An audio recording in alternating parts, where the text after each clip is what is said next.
नमस्कार दोस्तों। आज के इस वीडियो में हम दो प्रोग्राम्स करेंगे। पहले प्रोग्राम में हम यूज़र द्वारा इनपुट किसी भी नंबर की बिगेस्ट डिजिट फाइंड करेंगे और दूसरे प्रोग्राम में हम यूज़र द्वारा इनपुट किए गए नंबर की स्मॉलेस्ट डिजिट फाइंड करेंगे।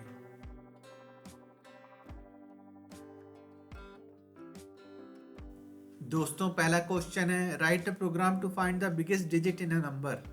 For example, if the input number is 6703, then the biggest digit is 7 because the digits are 6, 7, 0 and 3 और इनमें सबसे बड़ी digit है 7.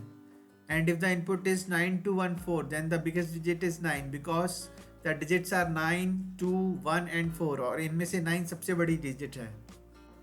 दोस्तों, इस क्वेश्चन को सॉल्व करने के लिए लेसन नंबर 25 पार्ट एफ के क्वेश्चन नंबर 1 का लॉजिक यूज होगा, जिसमें एक एक डिजिट को एक्सट्रैक्ट किया जाता है।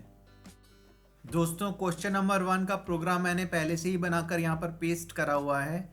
आइए इसके पीछे की वर्किंग देखते हैं। दोस्तों, इस प्रोग्राम में 3 वेरिएबल हैं। पहला है स्मॉल एन, जो कि यूज़र ने नंबर इनपुट एंटर किया है वो है, जिसकी वैल्यू हमने 351 मान रखी है।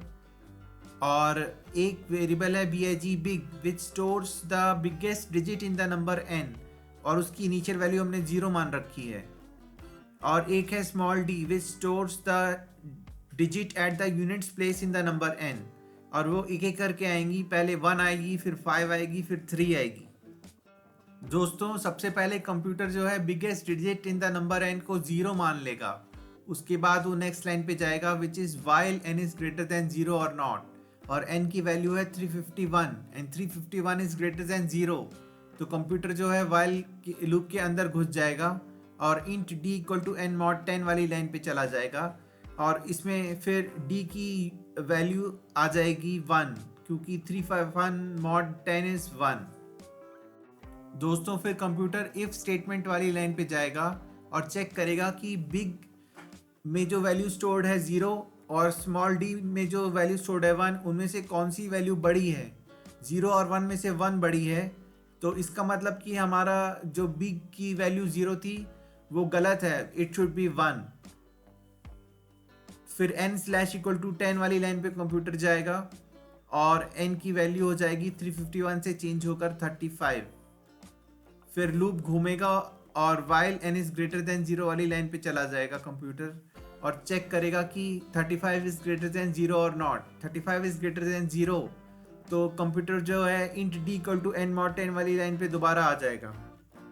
दोस्तों, 35 मॉड 10 होता है 5, तो d की वैल्यू अब 5 हो जाएगी, 1 से चेंज होकर के 5 हो जाएगी। और फिर कंप्यूटर इफ स्टेटमेंट वाली लाइन पे जाएगा और चेक करेगा कि d और बिग में से कौन सा नंबर बड़ा है।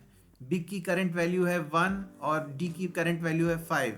इन दोनों में से 5 is the greater of the two, तो बिग की वैल्यू 1 से चेंज होकर के 5 हो जाएगी। क्यों? क्योंकि हमने बिग को मान रखा था कि 1 इज द बिगेस्ट डिजिट, पर अब एक और डिजिट निकल के आई है 5 विच इज बिगर देन 1, तो हमें हमारी biggest digit should not be 1 but it should be 5। दोस्तों, अब इसके बाद कंप्यूटर n/=10 वाली लाइन पे जाएगा और 35 से चेंज होकर n की वैल्यू 3 रह जाएगी और फिर लूप घूमेगा और computer while n is greater than 0 वाली लाइन पे जाएगा और चेक करेगा कि 3 इज ग्रेटर देन 0 और नॉट। अब बिकॉज 3 इज ग्रेटर देन 0, तो computer int d equal to n mod 10 वाली लाइन पे चला जाएगा और d की वैल्यू निकल के आएगी 3। फिर कंप्यूटर इफ स्टेटमेंट वाली लाइन पे जाएगा। दोस्तों, अब कंप्यूटर चेक करेगा कि d और बिग में से कौन सा नंबर बड़ा है। d है 3 और बिग है 5, तो इसका मतलब जो हमारी बिग की करंट वैल्यू है वो पहले से ही बड़ा नंबर स्टोर कर रही है, उसको 5 से 3 में चेंज नहीं होना है, तो बिग इक्वल टू d नहीं होगा, बिग विल रिमेन 5। उसके बाद n/=10 होगा और n की वैल्यू 3 से चेंज होकर के 0 हो जाएगी। फिर लूप घूमेगा और while n is greater than 0 वाली कंडीशन पे जाएगा, पर अब क्योंकि n is not greater than 0, n is equal to 0, तो कंप्यूटर वाइल लूप से बाहर आ जाएगा और system.out.println वाली लाइन पे चला जाएगा, जिसकी वजह से आउटपुट में प्रिंट होगा biggest digit is equal to 5 because the latest value of the variable big is 5। तो इस तरीके से हमने 351 में से बिगेस्ट डिजिट फाइंड कर ली विच इज़ 5। दोस्तों इस क्वेश्चन का प्रोग्राम मैंने पहले से ही टाइप करके रखा हुआ है। इसको कंपाइल करते हैं, क्लोज करते हैं और आउटपुट के लिए टेस्ट करते हैं। If input is 6703, biggest digit is 7, तो आइए टेस्ट करके देखते हैं। 6703, तो आउटपुट आता है बिगेस्ट डिजिट इक्वल टू 7, जो कि सही है। आइए एक और आउटपुट टेस्ट करके देखें। इस बार if input is 9214, biggest digit is 9, तो आइए टेस्ट करके देखें। 9214, तो बिगेस्ट डिजिट इक्वल टू 9 आ रहा है। इसका मतलब हमारा प्रोग्राम एकदम परफेक्ट बना है। तो आइए दोस्तों अब सेकंड क्वेश्चन करते हैं।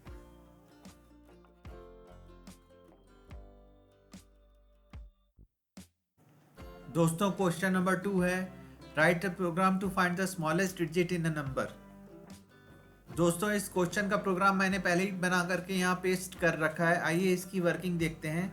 सपोज यूज़र ने n की वैल्यू 847 इनपुट करी है, तो हम देखते हैं कि स्मॉलेस्ट डिजिट इसमें 4 है, वो कैसे आएगी।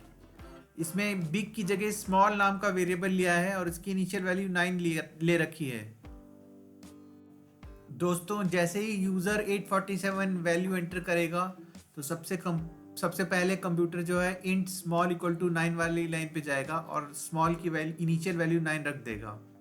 उसके बाद computer while n is greater than 0 वाली लाइन पे जाएगा और चेक करेगा कि n इज़ ग्रेटर दैन 0 और नॉट, और बिकॉज 847 इज़ ग्रेटर दैन 0 इसलिए वो वाइल लूप के अंदर घुस जाएगा और int d equal to n mod 10 वाली लाइन पे चला जाएगा और n की यूनिट्स प्लेस वाली डिजिट एक्सट्रैक्ट होके d में स्टोर हो जाएगी विच इज़ 7। उसके बाद कंप्यूटर इफ स्टेटमेंट वाली लाइन पे जाएगा और चेक करेगा कि d और स्मॉल में से कौन सा ज़्यादा छोटा है। d है 7 और स्मॉल है 9, इन दोनों में से छोटा है 7।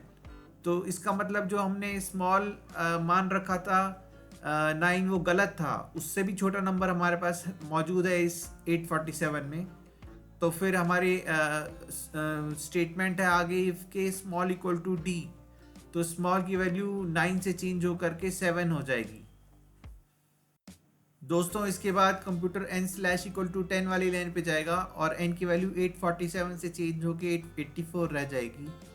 उसके बाद लूप घूमेगा और computer while n is greater than 0 वाली लाइन पे चला जाएगा और चेक करेगा कि n इज़ ग्रेटर दैन 0 और not. Since 84 is greater than 0, तो computer int d equal to n mod 10 वाली लाइन पे जाएगा और d जो है उसमें स्टोर हो जाएगी वैल्यू 4।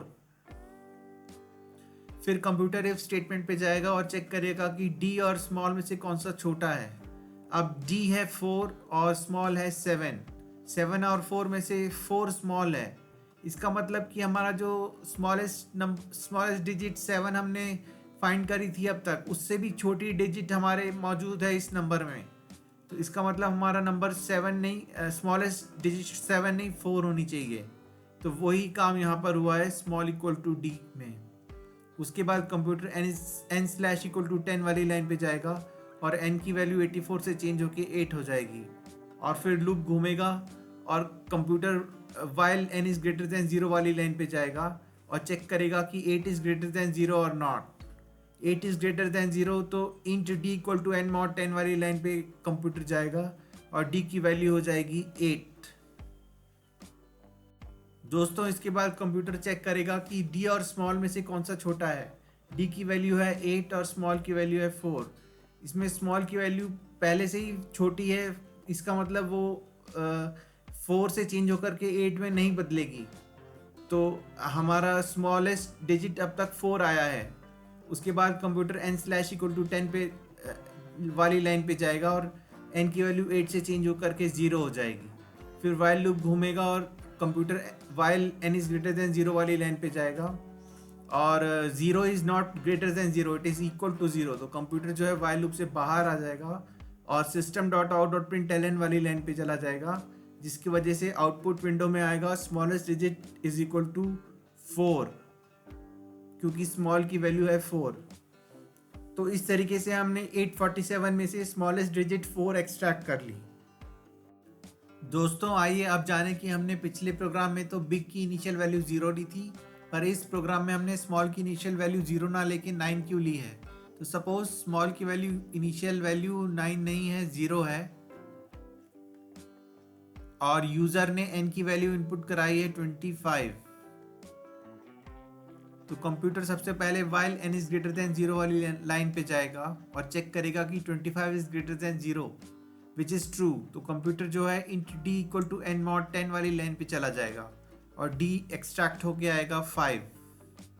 फिर कंप्यूटर if स्टेटमेंट पे जाएगा, if d is less than small 5 is greater than 0, 5 is not less than 0, d is, तो ये कंडीशन फॉल्स है, इसका मतलब स्मॉल इक्वल टू d वाली लाइन एग्जीक्यूट नहीं होगी, यानी स्मॉल की वैल्यू 0 से चेंज होकर के 5 नहीं होगी। फिर कंप्यूटर n/10 वाली लाइन पे जाएगा और n की वैल्यू 25 से चेंज होकर के 2 हो जाएगी। इसके बाद लूप घूमेगा और computer while n is greater than 0 वाली कंडीशन को चेक करेगा। 2 इज ग्रेटर देन 0, तो computer int d equal to n mod 10 वाली लाइन पे आ जाएगा और d की वैल्यू अब 5 से चेंज होकर के 2 हो जाएगी। फिर कंप्यूटर if स्टेटमेंट वाली लाइन पे आएगा और चेक करेगा कि if d is less than small और नॉट, d है 2 और स्मॉल है 0, 2 इज नॉट लेस देन 0, तो कंप्यूटर जो है small equal to d line execute नहीं करेगा। इसका मतलब value of small will remain 0, it will not change to 2। उसके बाद n/ इक्वल टू 10 की वजह से n की वैल्यू 2 से चेंज होकर के 0 हो जाएगी और फिर लूप घूमेगा और while n is greater than 0 condition check होगी।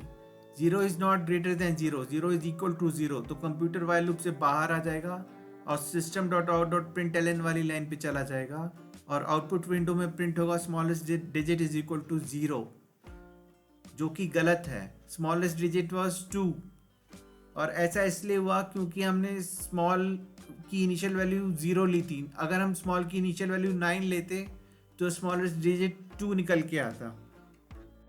दोस्तों क्वेश्चन नंबर 2 का कोड मैंने पहले से ही टाइप करके रखा हुआ है, इसको कंपाइल करते हैं और क्लोज करते हैं और आउटपुट के लिए टेस्ट करते हैं। If input is 6703, smallest digit should be 0, तो आइए टेस्ट करके देखें। 6703, तो आउटपुट आ रहा है smallest digit equal to 0 which is true. आइए एक और आउटपुट टेस्ट करके देखें। इस बार if input is 9214, smallest digit equal to 1, तो आइए टेस्ट करके देखते हैं। 9214, तो स्मॉलेस्ट डिजिट इक्वल टू 1 आ रहा है, जो कि सही है। इसका मतलब हमारा प्रोग्राम एकदम परफेक्ट बना है। दोस्तों इस वीडियो में हमने जो भी प्रोग्राम्स बनाए हैं उनकी सॉफ्ट कॉपी आपको डिस्क्रिप्शन बॉक्स में दिए लिंक पर मिल जाएगी।